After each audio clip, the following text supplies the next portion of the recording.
I lay on the cold kitchen floor, my hand clutched to my side where waves of sharp pain were radiating through my body. It felt like a knife twisting inside me. My 7-year-old daughter, Lily, stood nearby, her small face etched with fear. "Mommy, are you okay?" Lily's voice quivered, barely above a whisper. I tried to sound reassuring, despite the agony.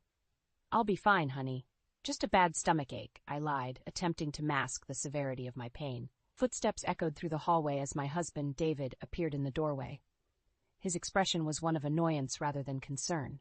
He was all set for his trip, suitcase in hand. "What's going on, Evelyn? Why are you on the floor?" David asked, his voice tinged with irritation. "I think it's appendicitis, David. It's really bad. We need to go to the hospital," I managed to gasp out, each word punctuated by pain. He scoffed at me. "Appendicitis? You're probably overreacting. It's likely just indigestion." "But David, I really think—" My words were cut off by a sharp jolt of pain, causing me to wince.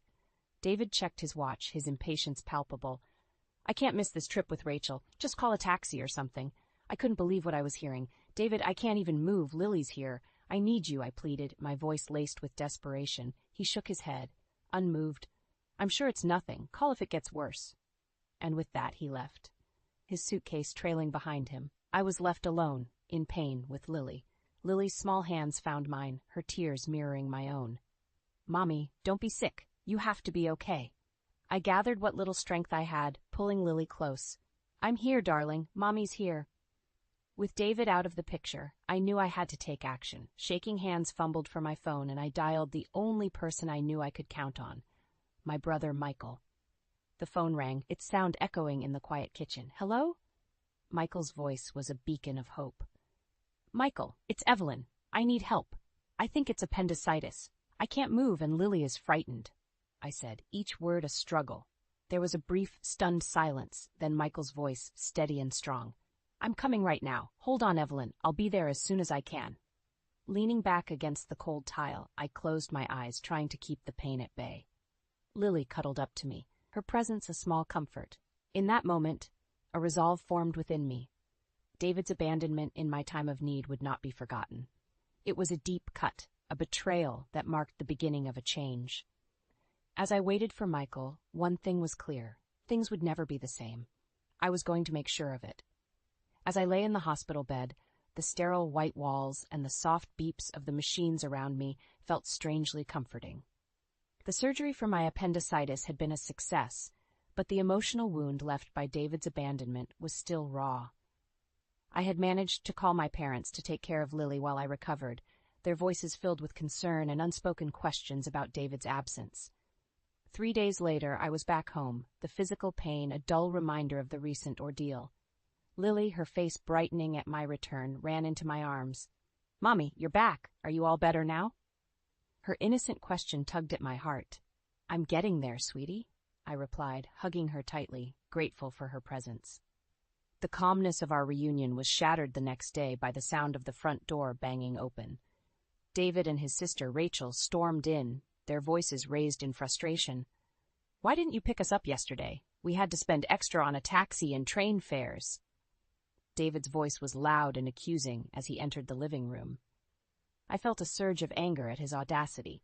"Welcome back. You must have had a tough time," I said coldly, meeting his gaze with a glare. David stopped in his tracks, surprised by my icy reception. Rachel, too, seemed taken aback by the tension in the room. "What's with the attitude, Evelyn?" David demanded. I couldn't hold back any longer.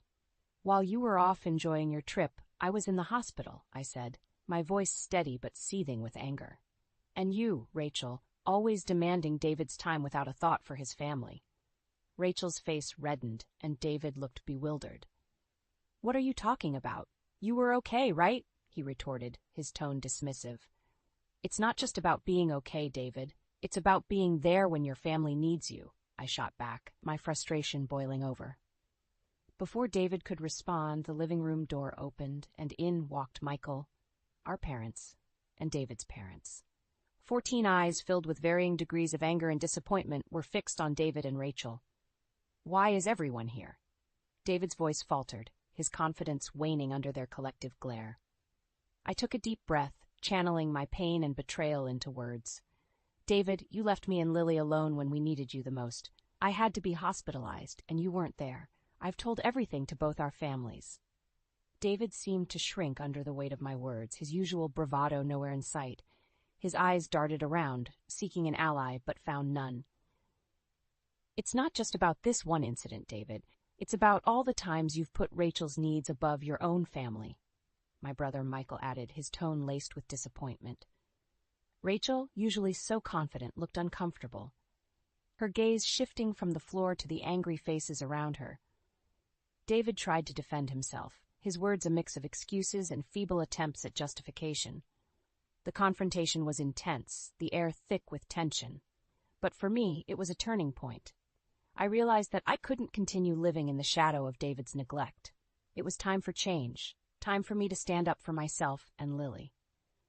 The meeting ended with no resolution, but the message was clear.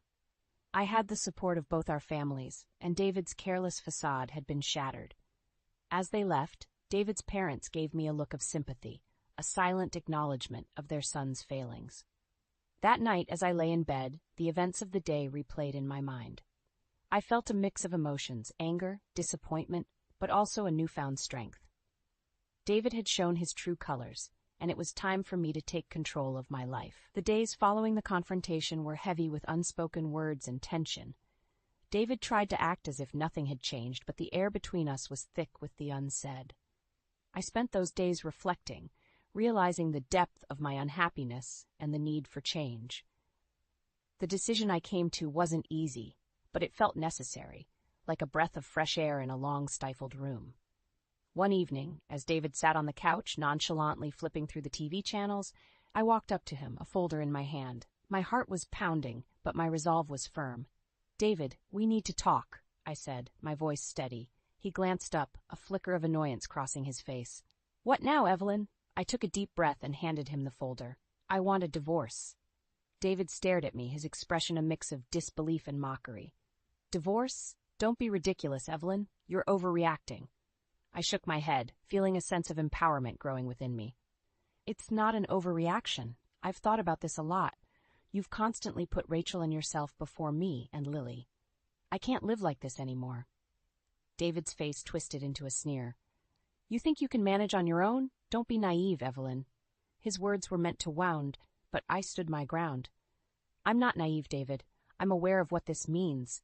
But I'd rather face that uncertainty than continue feeling invisible in my own marriage." He laughed, a cold, harsh sound. "Good luck, Evelyn. You'll come crawling back once you realize how hard it is out there." I felt my anger rising, but kept my composure. "I won't. This is my decision, and I'm sticking to it." For a moment, David looked like he might argue further, but then he shrugged, an arrogant smirk on his face. "Fine, have it your way. But remember, I warned you." As he turned back to the TV, dismissing me once again, I felt a mix of emotions. There was fear, yes, but also a liberating sense of freedom. I was finally taking control of my life, stepping out of the shadows. The next day, I began the legal proceedings for the divorce. It was a daunting process, filled with paperwork and legalities, but I was determined. My parents and Michael were supportive, offering help and encouragement. During this time, David's true character became even more apparent. He was dismissive and uncooperative, trying to intimidate me into backing down. But I stood firm, bolstered by the support of my family and the growing realization of my own strength. As the days passed, David's facade began to crumble. The charming, confident man I had married was revealed to be selfish and manipulative, his true colors exposed for all to see. The divorce proceedings were tough, but I faced them head-on, each step forward a testament to my newfound resolve. I was no longer the woman who lay on the kitchen floor, ignored and in pain. I was a woman reclaiming her life, her dignity, and her happiness. The divorce was a grueling process, marked by David's attempts to undermine and belittle me at every turn. He would often sneer during our meetings, making snide remarks about my capabilities as a mother and my future without him. But his words, once so debilitating, now only fueled my determination to break free from his toxic grasp. "Enjoy your life of struggle, Evelyn," David taunted during one of our final meetings. "You'll soon realize how good you had it with me." His arrogance was infuriating, but I kept my composure. I'd rather struggle every day than spend another moment with someone who has so little regard for his family, I retorted, my voice unwavering. David's smug expression faltered for a moment, replaced by a flash of anger. He quickly masked it with a scoff, but I could tell my words had hit their mark. The day the divorce was finalized, I felt a strange mix of relief and apprehension. I was free from David, but the journey ahead was daunting. Yet, as I walked out of the courthouse, a sense of liberation washed over me. I was ready to face whatever challenges lay ahead. In the weeks that followed, David's life began to unravel. His neglectful behavior and the divorce became the talk of his workplace. Colleagues who once admired him now looked at him with a mix of pity and disdain.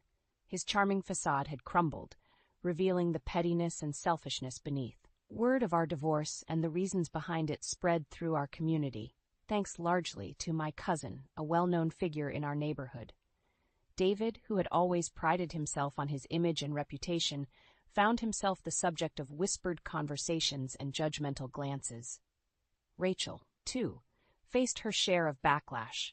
Her interference in our marriage was now public knowledge, and friends and neighbors began to view her with suspicion and disapproval.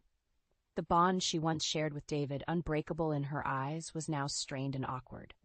One evening, while picking up Lily from school, I overheard a heated argument between David and Rachel outside their house.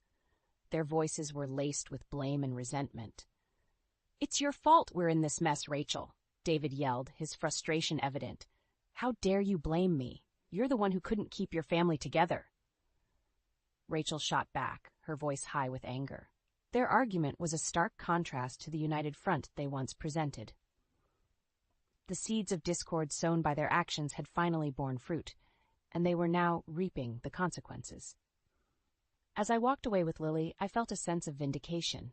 David and Rachel were finally facing the repercussions of their selfishness. It was a harsh lesson, but one they had brought upon themselves. That night, as Lily slept peacefully in her room, I sat by the window, reflecting on the past few months.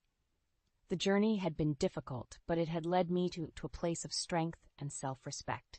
I had fought for my dignity and for Lily's future, and though the road ahead was uncertain, I felt ready to face it with newfound confidence.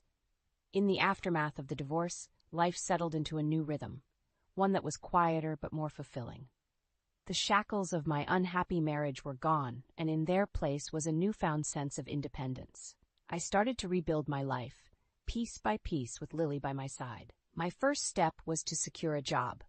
The gap in my resume, due to years dedicated to motherhood, was a concern, but I was determined. After several interviews, I landed a position at a small accounting firm. The firm was run by a woman who believed in supporting working mothers, and the environment was understanding and flexible. It was a perfect fit for me. Lily adapted to the changes with the resilience that only children possess. She started kindergarten, her days filled with new friends and learning. Her laughter and chatter filled our home with joy, a stark contrast to the tense silence that had pervaded it before. But the echoes of my past with David were not completely silenced. One afternoon, while dropping Lily off at school, I overheard a group of parents whispering, "That's her, Evelyn. Heard her husband left her because he couldn't stand being around her anymore." Their words stung, but I held my head high. The gossip and judgment were small prices to pay for the freedom and peace I now had. Meanwhile, David's downfall continued. His pride had taken a significant hit, and his once spotless reputation was now tarnished. I heard from mutual acquaintances that he had moved back in with his parents, a fact that he tried to keep hidden but eventually seeped out. Rachel's situation was no better. Her meddling in our marriage had alienated her from many of her friends. The once inseparable siblings were now barely on speaking terms, their relationship strained by blame and regret. As for me, I found solace in the support of my family. My brother, Michael, moved closer to us, and his presence was a constant source of comfort. My parents doted on Lily, their love for her a balm to the wounds of the past. One day, while sipping coffee in my kitchen, I reflected on the journey I had taken. The pain, the struggle, the liberation, it had all led me to this moment of tranquility. I had not only survived, I had emerged stronger, more self-assured. The doorbell rang, pulling me from my thoughts. I opened the door to find David standing there, a look of defeat on his face. "Evelyn, I'm sorry. I didn't realize what I had until it was gone." His apology, though late, was a validation of my decision. "Thank you, David," I said, not unkindly, "but it's too late. I've moved on." As I closed the door on David and the life we once shared, I felt a sense of closure. The chapter of my life that he had been a part of was over, and a new chapter was beginning. A chapter where I was the author of my own story, free to write my future as I saw fit. Lily's voice called out from the living room, bringing a smile to my face. I walked towards her, ready to embrace the life that lay ahead, a life full of possibilities and hope.